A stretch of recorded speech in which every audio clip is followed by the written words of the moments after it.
Dictation शुरू होगा 5 second बाद।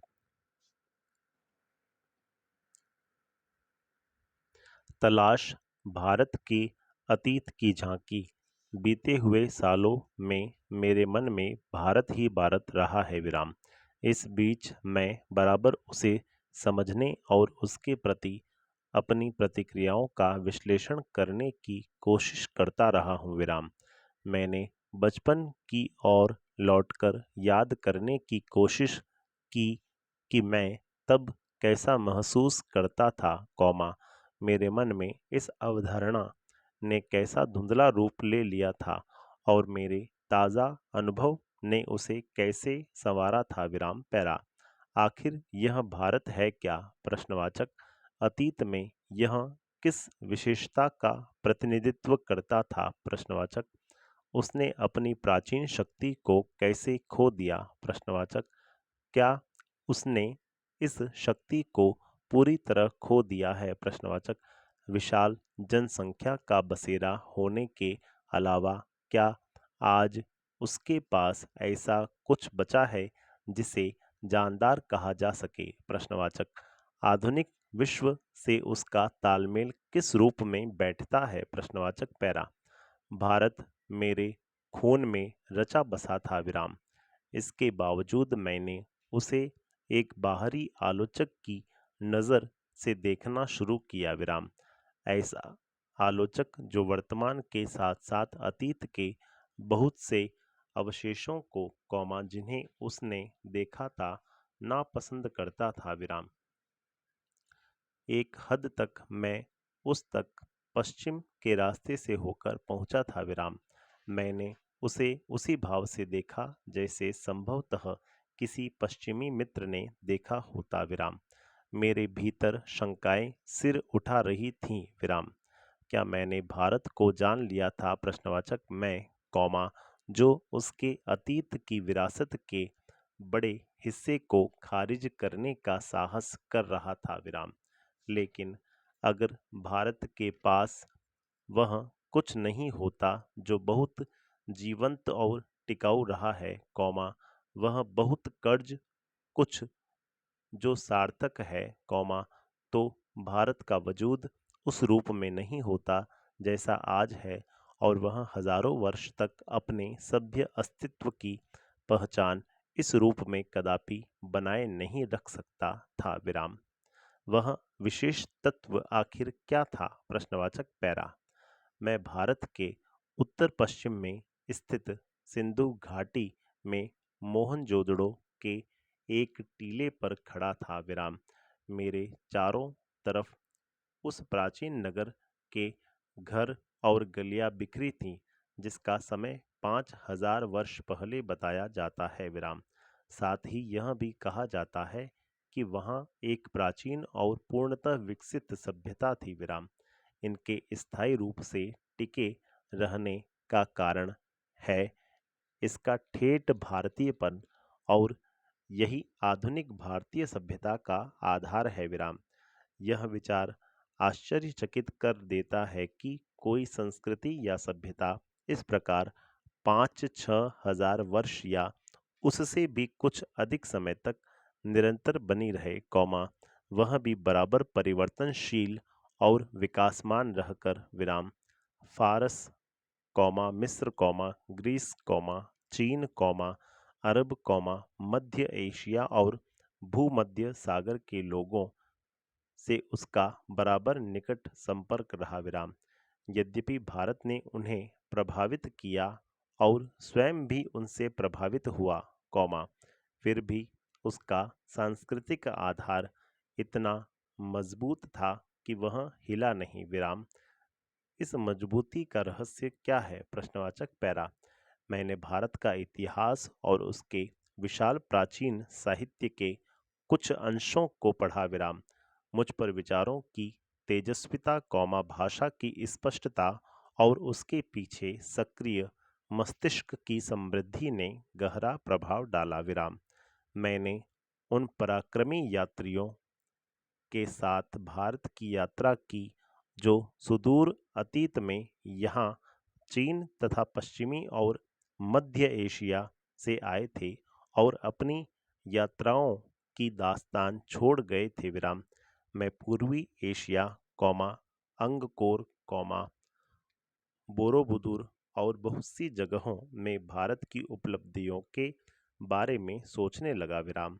मैं उस समय हिमालय पर घूमता रहा, जिसका पुराने मिथकों और दंत कथाओं के साथ निकट संबंध है और जिसने हमारे विचारों और साहित्य को बहुत दूर तक प्रभावित किया है विराम।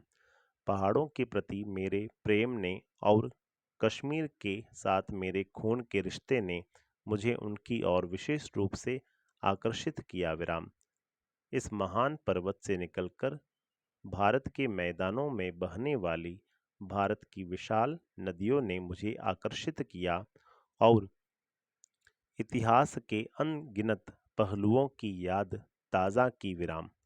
इंड्स या सिंधु जिसके आधार पर हमारे इस देश का नाम पड़ा इंडिया और हिंदुस्तान, और जिसे पार करके हजारों वर्षों से यहाँ जातियाँ और कबीले, काफिले और फौजें आदि रही हैं विराम।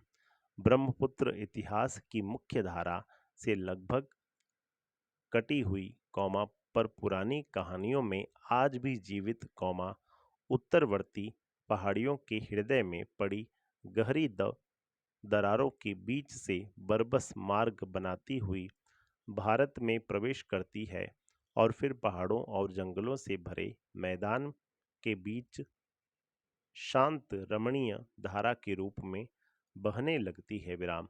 यमुना, जिसके चारों और नृत्य, उत्सव और नाटक से संबद्ध न जाने कितनी पौराणिक कथाएं एकत्र हैं विराम।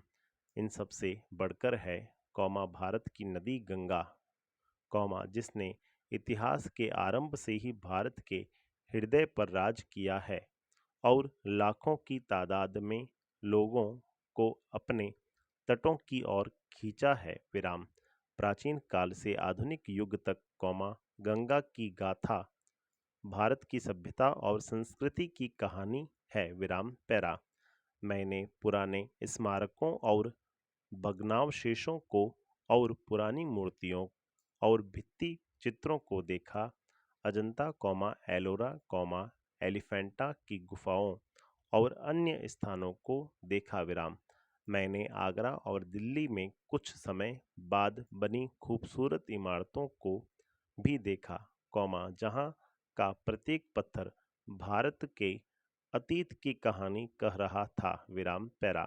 मैं अपने शहर इलाहाबाद में या फिर हरिद्वार में महान स्नान पर्व कुंभ के मेले में जाता हूँ और देखता हूँ कि वहाँ अब भी सैकड़ों और हजारों की तादाद में लोग आते हैं, वैसे ही जैसे हजारों वर्ष से उनके पुरखे गंगा स्नान करने के लिए भारत के सभी कोनों से आते रहे हैं विराम। मुझे 1300 साल पहले चीनी यात्रियों और कुछ दूसरे लोगों द्वारा लिखे इन पर्वों के वर्णनों की याद आ जाती है, जो कि उस समय भी ये मेले पुराने पड़ चुके थे और अनजाने प्राचीन काल में गुम हो गए थे विराम। मुझे हैरत होती थी कि वह कौन सी प्रबल आस्था थी जो हमारे लोगों को अनगिनत पीढ़ियों से भारत की इस प्रसिद्ध नदी की ओर खींचती रही है विराम पैरा। मेरे अध्ययन की पृष्ठभूमि के साथ इन यात्राओं और दौरों ने मिलकर मुझे अतीत में देखने की अंतर्दृष्टि दी विराम। मेरे मन में भारत की जो तस्वीर थी उसमें धीरे धीरे सच्चाई का बोध घर करने लगा विराम। मेरे पूर्वजों की भूमि में ऐसे जीते जागते लोग आबाद हो गए जो हंसते हंसते रोते थे, प्यार करते थे और पीड़ा भोगते थे विराम। इन्हीं में ऐसे लोग भी थे जिन्हें जिंदगी की जानकारी और समझ थी विराम। इस अतीत के सैकड़ों सजीव चित्र मेरे मन में भरे थे विराम। जब भी किसी जगह जाता था, कौमा उस विशेष स्थान से संबद्ध चित्र तत्काल मेरे सामने आ खड़ा होता था। विराम। बनारस के पास सारनाथ में मैंने बुद्ध को उनका पहला उपदेश देते हुए लगभग साफ देखा। विराम।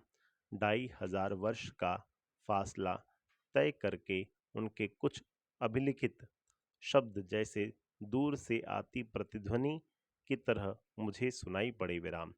अशोक के पाषाण स्तंभ जैसे अपने शिलालेखों के माध्यम से मुझे एक ऐसे आदमी के बारे में बताते थे, कौमा जो खुद एक सम्राट होकर भी किसी अन्य राजा और सम्राट से महान था। विराम। फतेहपुर सीकरी में, कौमा अपने साम्राज्य को भुलाकर बैठा अकबर विभिन्न मतों के विद्वानों से संवाद और वाद विवाद कर रहा था। विराम। वह जिज्ञासु भाव से मनुष्य की शाश्वत समस्याओं का हल तलाश कर रहा था। संपूर्ण विराम।